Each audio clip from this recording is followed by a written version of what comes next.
పెద్ద ప్లానే. Third AC కోచ్లో upper berth పై దుప్పటి కప్పుకున్న దూబేను చూస్తే ఎవరికైనా ఇదే అనిపిస్తుంది. మరి దూబే ఇంత స్కెచ్ ఎందుకు వేశాడు అంటే T20 వరల్డ్ కప్ గెలిచిన తర్వాత దూబే తన భార్య అంజుమ్ తన మరో ఫ్రెండ్తో కలిసి తొందరగా ముంబైకి చేరుకోవాలనుకున్నాడంట. ఫ్లైట్లు చూస్తేనేమో మొత్తం ఫుల్ అయిపోయాయి. ఇక చేసేది ఏముంది, ఎక్కడ ఖాళీ ఉందో చూశాడు. ట్రైన్లో థర్డ్ ఏసీలో ఖాళీ ఉన్నాయి. వెంటనే థర్డ్ ఏసీ బుక్ చేసుకున్నాడు. షయాజీ ఎక్స్ప్రెస్ ఉదయం 5:10కి బయలుదేరుతుంది అహ్మదాబాద్ నుంచి. ముంబై వచ్చేసరికి మధ్యాహ్నం అవుతుంది. సో ఆ ట్రైన్లో బుక్ చేసుకొని మరి తనని ఎవరు గుర్తుపట్టకుండా ఉండాలని ఏం చేశాడంట, క్యాప్ పెట్టుకున్నాడు, మాస్క్ పెట్టుకున్నాడు, ఫుల్ స్లీవ్ టీ షర్ట్ వేసుకున్నాడు, తన భార్యతో కలిసి ట్రైన్ ఎక్కాడు. మరి ట్రైన్లో మధ్యలో టీటీ వచ్చినప్పుడు చెకింగ్ కోసము శివన్ దూబే అంటే క్రికెటరే కదా అని అడిగినప్పుడు ఆమె కూడా శివన్ దూబే క్రికెటర్ ఏంటి, క్రికెటర్ ఎవరు అని కొంచెం కన్ఫ్యూజ్ చేయడంతో అతను వెళ్ళిపోయాడంట.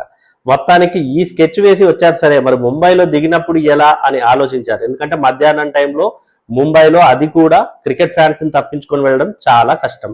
వెంటనే అక్కడ ఫోన్ చేసి వాళ్ళకి హైయర్ అఫీషియల్స్ కి ఫోన్ చేసి సెక్యూరిటీ అరేంజ్ చేయాలని చెప్పారంట. వెంటనే వాళ్ళు సెక్యూరిటీ అరేంజ్ చేసి స్టేషన్ లో అతన్ని తీసుకెళ్లిపోయారు, తన ఇంటికి చేర్చారు. మరి ఇదంతా ఎందుకు చేశాడు దూబే, ఇంత రిస్కీ ప్రయాణం ఎందుకు చేశాడు అంటే తన పిల్లల్ని త్వరగా చూడాలని అనిపించిందట. మరి వేరే మార్గం లేక ట్రైన్లోనే ఇలా చేరుకున్నాడట.